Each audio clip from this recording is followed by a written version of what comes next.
Good evening, everybody. Okay, as we saw today, when this market started out like a gangbuster this morning, one thing that we had to be sure of, if this was going to be turning back into a bull market, is that they had to close this back up above the T-line, which, as you can see, they didn't do on the Dow. The S&P was lower, and also the NASDAQ, as we saw, closed again after they opened it higher, closed it down here. Opened it higher again, closed it down here. Opened it higher again, closed it down here, which basically tells us that the bears are really trying to take control on this, or on this market. But the one good thing that we could see or be able to identify in this market, with the market soggy, is what gold has been doing. And this is a perfect chart on gold. And if we can identify a good strong chart on anything, then we can buy the correlation or correlating pieces of, or we don't, let's see, with gold bouncing off the 50, going into wave 3, acting strong, that made quite a few of the, not quite a few, but all the gold stocks. I mean, today Nugget was up stronger, as you remember, on, I think it was Thursday afternoon. I went ahead and bought the April calls on Nugget because it broken this little pattern. It was trading back up above the T-line, looking for this type of move. Was happier than a pig in doo-doo that it was this big a move. But essentially what this chart was telling us is this is wave 1. Wave 3 should probably take us up over $100 on the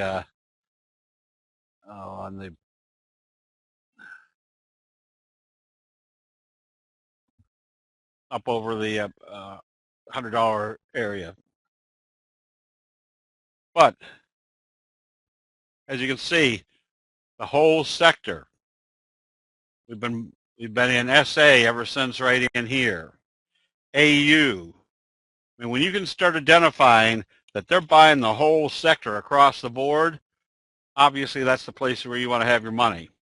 AYU, GG.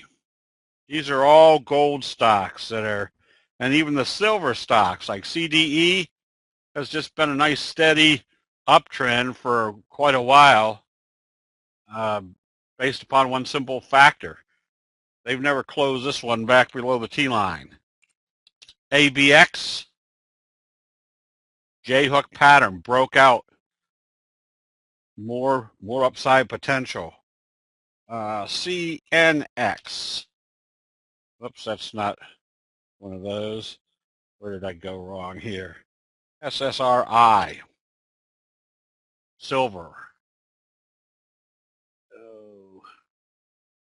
SBGL. So whenever you can see the whole sector is being bought, now you have the opportunity. Oh, Don, back on the Nugget, I had bought the April 65s. I can't remember what I paid for them. I think I paid $3.80. For some reason, that sticks in my mind. And I closed them out today a little bit early, but I closed them out for $15.90. So that helped the account quite a bit. And trying to roll over Nugget into the May contracts, they're just all as expensive as all get out. So I bought I think some of the 87s, but I paid, can't remember what I paid for them. I think I paid $14 a piece for them. So the other element that is acting strong is crude oil. How do I get rid of this thing? Son of a gun. So we can see exactly what crude oil has been doing ever since it pulled back. Again, this is your typical move up through a resistance level, the 50.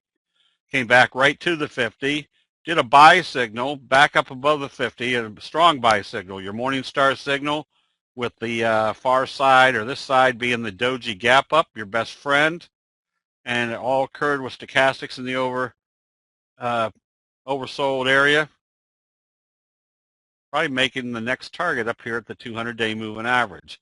So that means a lot of the oils are starting to come back up. There's Whiting, which we're buying. I think even some of the biggies, like ConocoPhillips, starting up. So if you can identify the underlying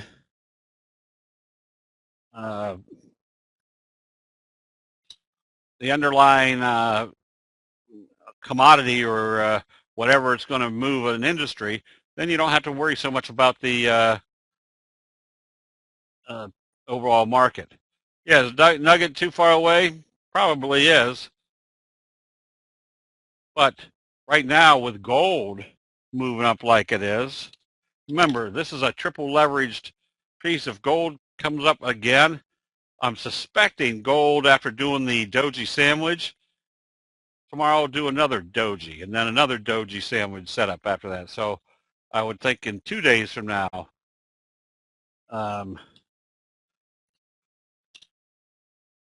you're going to have another big up day.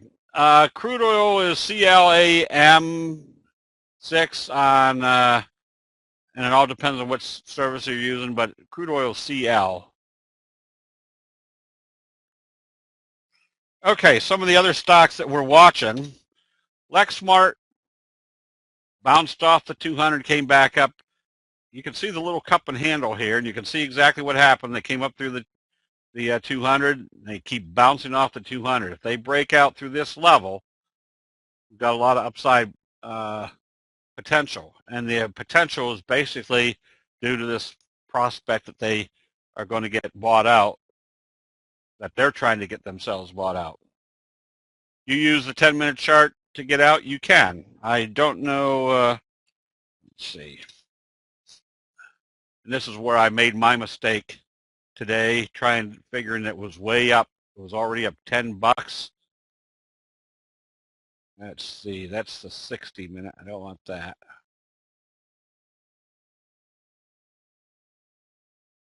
Oops, where is this?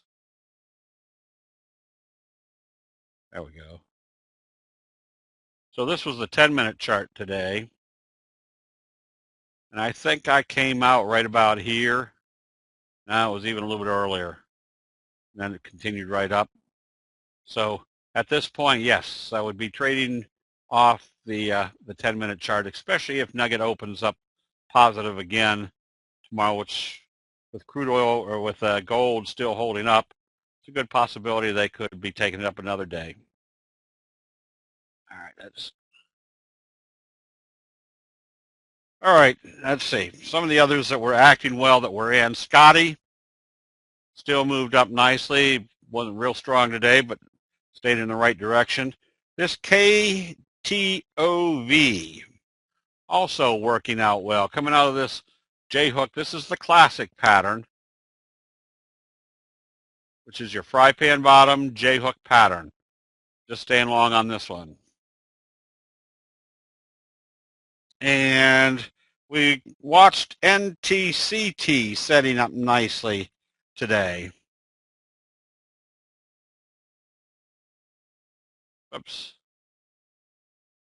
See how this little J-hook pattern is setting up. So there's lots of good-looking stocks. Well, I say a lot of good-looking stocks. Most of them are in the oil and the gold area. Anytime you see these fry pan bottoms, see, I wouldn't be afraid to be buying UNT tomorrow, because you can see where it's broken out right here on this downward trend channel. I can do this trend channel. Notice what it did. It did a little doji breakout. So the probabilities of buying the patterns are improve your let's say your percentages two ways. One, you're usually going to get a very strong move, more so than just the market move. And two, if the market's going against you, usually the pattern is still going to work. It may not work as fast, or if it starts reversing, it gives you an extra day or two to come out of the trade before if the market's really trading off real hard. Let's see.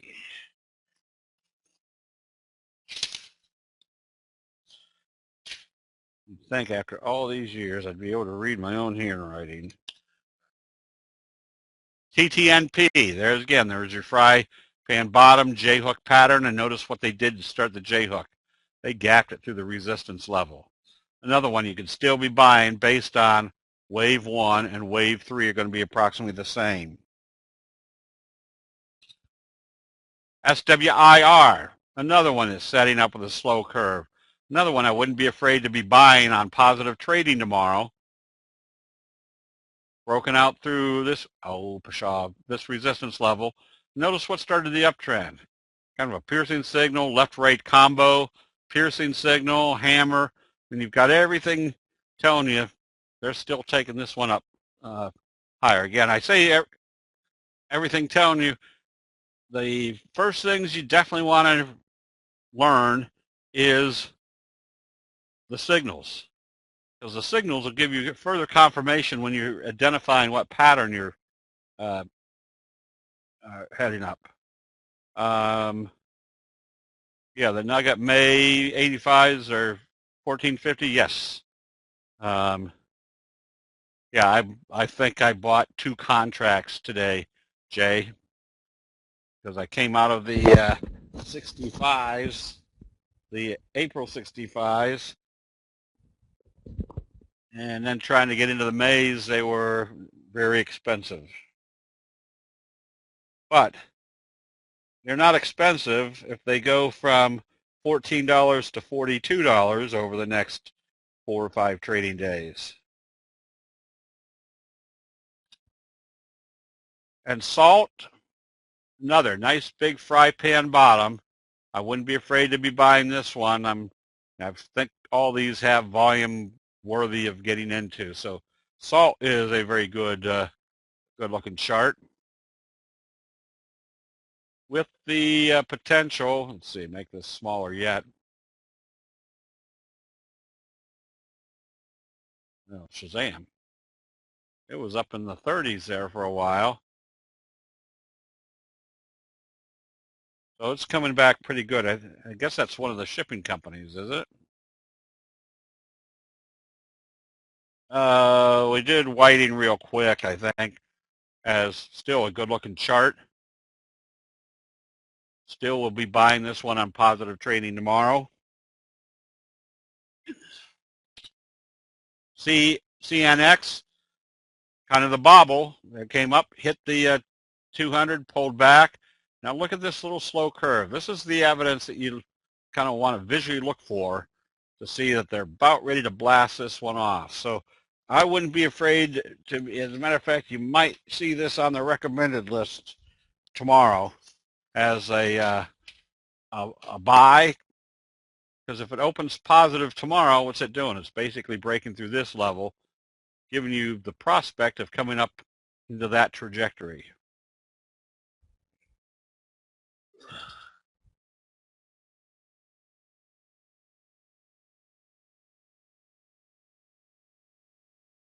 And Kiwi,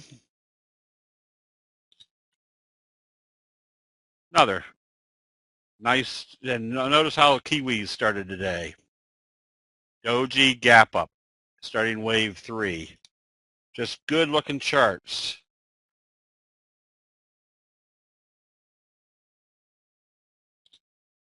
TDW, also setting up nicely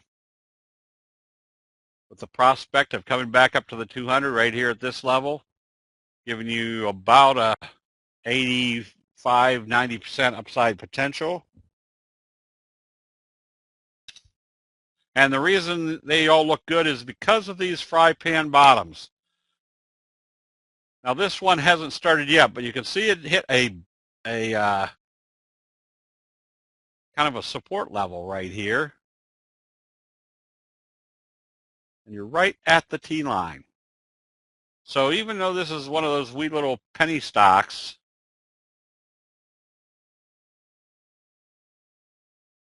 trading at 74 cents, you know, it's got the next prospect of coming back up to the top of the channel here at the 50, which essentially would be about 140% upside.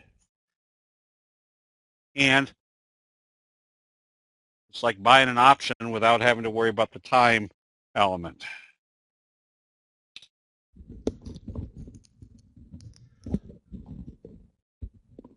TCK, little doji gap up, another one that you can get ready to buy. Let's see, we did all those. Those are all the big fry pan bottom on Clayton Williams Energy, CWEI.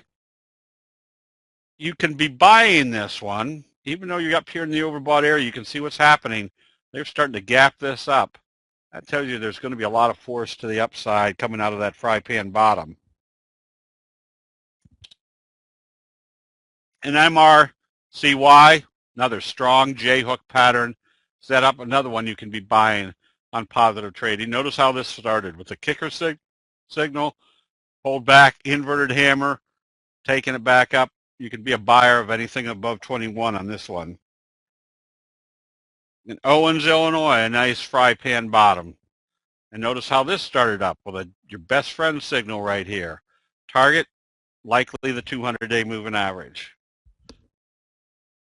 So again, the reason these are nice looking charts is you should know by now what the results of a fry pan bottom are. Very strong price move to the upside. What was that penny stock? I forgot. Was it MRCY? No. I forgot. Huh.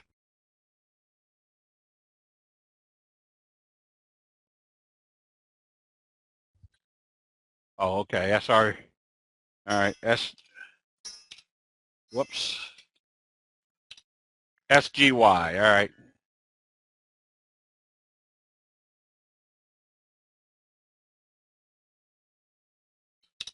RYAM.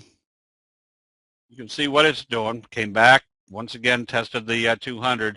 If it breaks out through this level, you've got a wave 1, wave 2, wave 3, and wave 3, or should be about 3.5 points, taking you up into about the 1350 area. Okay, so as insurance, you want to have short positions in the portfolio right now. Still, the opposite of your fry pan bottom is your dumpling top. As long as they stay below the T-line, you stay short on the dumpling top, with the prospect that the further this keeps moving down and investor sentiment gets more fearful, that's when you start seeing these great big drops to the downside.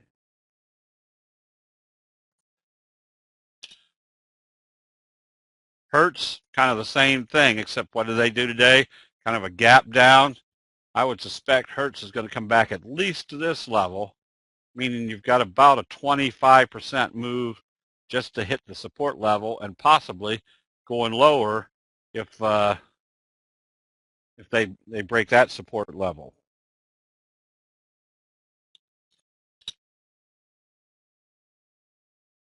There's a nice dumpling top. See it rolling over. Now they're gapping it down. I would suspect they're coming down to this level, giving you a good about a 25% downside. We recommended SCOR today because it was starting to roll over. Notice what it did during the day, though. It came back up. We didn't execute this one today. Came back up, and where did it fail? Right here at the T-line. If this one opens lower, you definitely want to start shorting it, because that would tell you you've got a bearish doji sandwich in progress, which would also tell you you've got more downside. Core's the same thing. Opens lower tomorrow, you've got a bearish doji sandwich. I would suspect that the 200-day moving average would be the next target. AKAM. Big dumpling top. There's a gap to fill down here. So another one that's got about a 20 to 25% downside potential.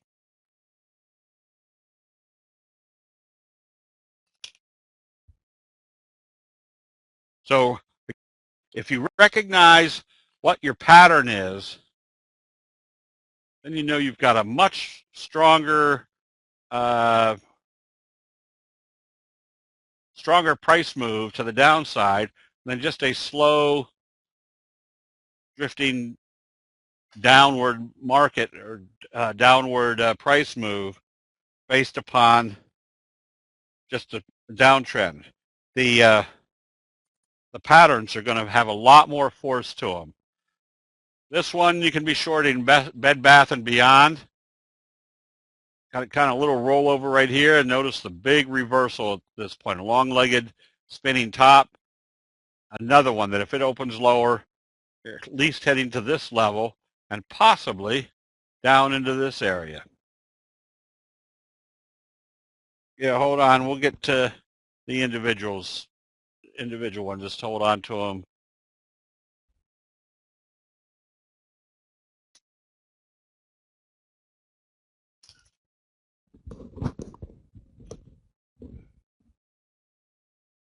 Let's see. Trip.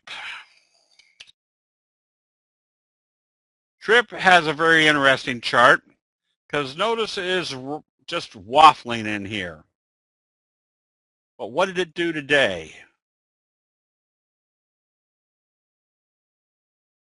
Pretty much come up through the bottoms, and today it broke that support level. The stochastic still heading down. That gives you a high probability factor that they could be taking this down again pretty hard along the same parameter or same trajectory as that downtrend.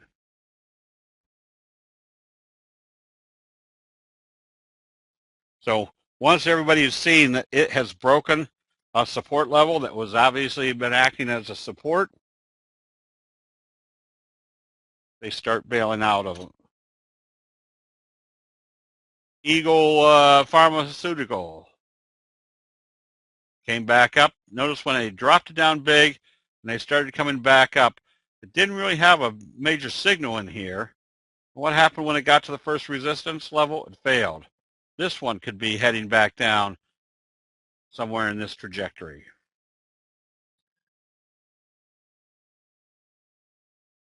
So the reason we're showing shorts as well as long, if you don't know which way the market's going, you want to have both long and short positions in your portfolio. Doji gap down. Trend kicker signal.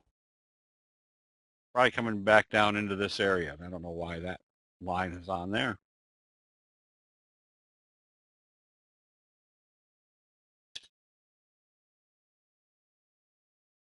And SCMP, observe the obvious. The obvious is that it failed at the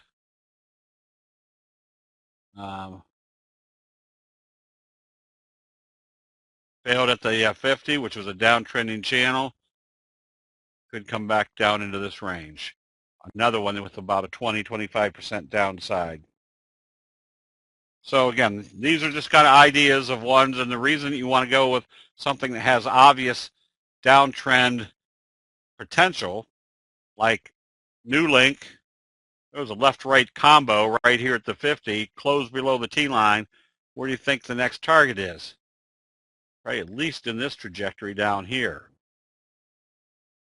Kick that polar bear, all right. Yeah, it's kind of a blue ice failure on this one. And TSRO, this is where you observe the obvious. What happened when it hit the 200? It failed. What should a bobble do? Come back up and go through it. What happened when we got up here in morning or an evening star signal? Failed. That tells us they aren't heading up. And what's the trend been? There's a good possibility you could come all the way back down into this area.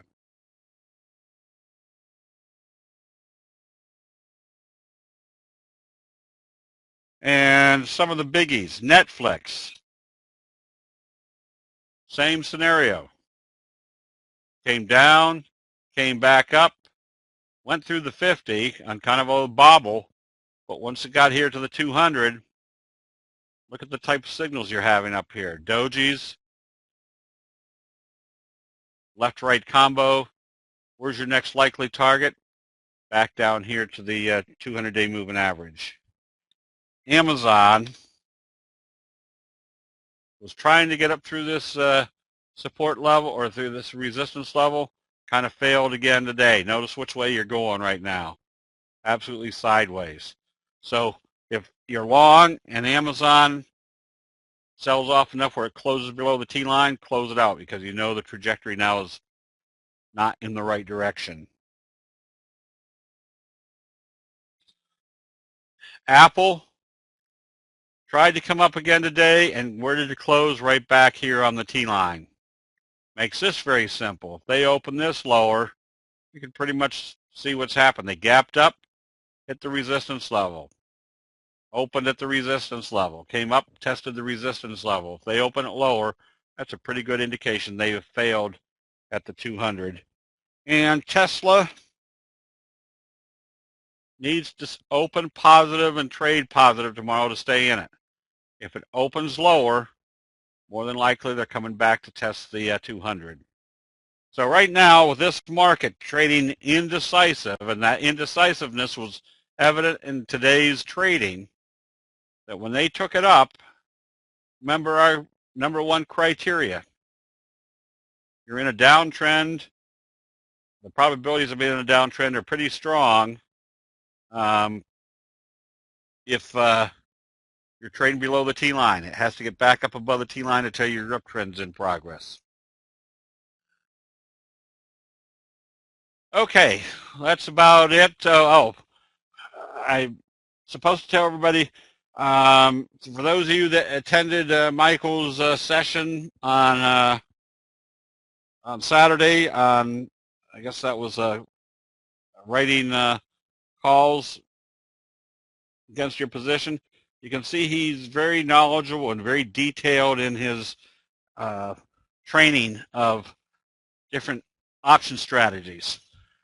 So right now, he is now becoming a full-time moderator in the options room. And we're getting so much interest that Pat is doing up a special for people that want to be in the options room, just even during just the time frame, the 6 weeks training that we're doing on the different option strategies. And so we're getting a lot of questions of, well, how do I get into the options room? Again, we haven't been pushing it because it's just was essentially set up to keep the conversations on options out of the main room. So now we have the options and the futures over there.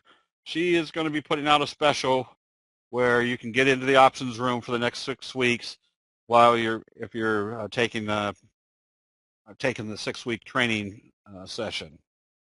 So I don't know how we do a one-day open house. So anyways, don't worry, there'll be something attractive. We're again basically setting this up so that members can take advantage of it. Okay, with that, are there any general questions on candlesticks? Karen, we'll have that out to everybody. They're working on it so that everybody get all their questions answered at one time. When you mention wave 3 of a move, should it be similar to wave 1 of the move? What % of the time does that actually happen? John, it happens often enough that's why we recognize wave 3. And wave 3 is usually the same magnitude as wave 1. So the wave count has absolutely nothing to do with Elliott wave. It's just that Elliott wave did point out, which is obvious, that prices move in waves. We just want to know what wave we're in and when that wave starts and how long it will potentially be. Where should the stop be? I guess we were supposed to do a stop loss session. If you're in the overbought condition, you start moving away from the the T-line, the first thing I watch is if they took this up strong tomorrow, notice how much further away you would be from the T-line. That means that pattern has worked out nicely. If it gets way up here, then you flip to your 10-minute chart and make sure it stays up above the 10-minute chart. If it does a sell signal on the 10-minute chart, then I'd be taking profits. The reason I'd be taking profits, even though that daily candle hadn't produced a sell signal yet, is that we already know we're dangerously far above the T-line. That profit taking should be starting pretty soon. Do candlestick signals work on tick charts? They work on anything that has fear and greed in it. In a market like this where there is no definite direction, do you recommend 50% long and 50% short? I don't recommend it, but usually that's how it works out. Right now, I'm a little bit heavier to the long side, basically because of the oil and the gold stocks acting strong. Oh, 3 dark crows. Yeah, and that, but again, you're watching at the last criteria at this point is to stay in this, it has to open positive and trade positive. If it opens lower, more than likely they're coming back to test the 50. When you hit top of a channel like GDX, why do you not think there may be a little bit of consolidation rather than keeping going? That I have no doubt about, but when they break out into a wave 3, notice where they are right now. It's not like this wave has been up dramatically. They just broke out. So it's not like this all of a sudden has been a big exuberant move. They've had a lot of consolidation and now they've broken out into the next wave. So still be diligent. I mean, the logical safety stop right now is at today's open. If this opened positive and started moving positive again, I'd put my stop at tomorrow's open. There's a lot of great looking long and short charts. With what the market is doing now, last couple of days, would it be wise to have, oh, I guess I read that. That's just great. Yeah.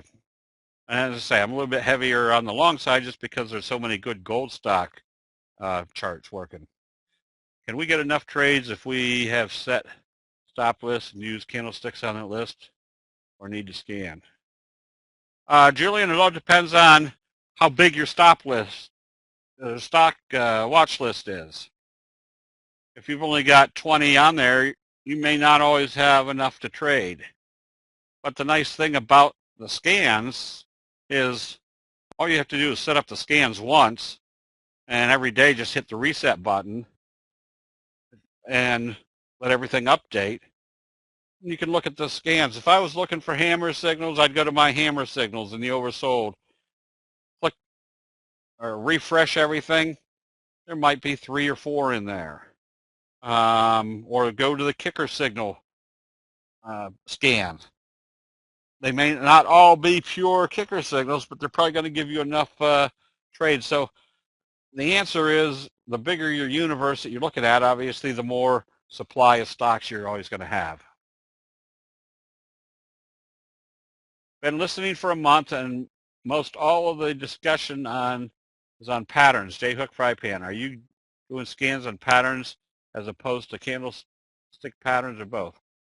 Are you doing scans on patterns as opposed to, well, Bryce, I usually watch for these type of patterns, and they're usually going to become evident based upon a scan that tells me this was a big percent price move. So no matter what I'm scanning for, and my basic scan is which stocks have had the biggest percent price move, either I'm going to find a pattern that is working or a signal that is working. So if I scan on the biggest percent price moves, probably, and I do it for the whole universe of, I think it's about 2,700 stocks, more than likely in the first 15 charts, I'm going to have 2 or 3 excellent buy candidates or sell candidates, depending on which way we're looking.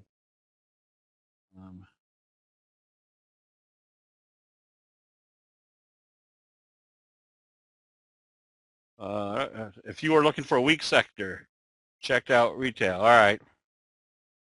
Yeah, where's some of the this thing? Yeah, I know Zoom was a strong sell. That wasn't it. HMX, is that it? That wasn't it. I forget what the other ones were.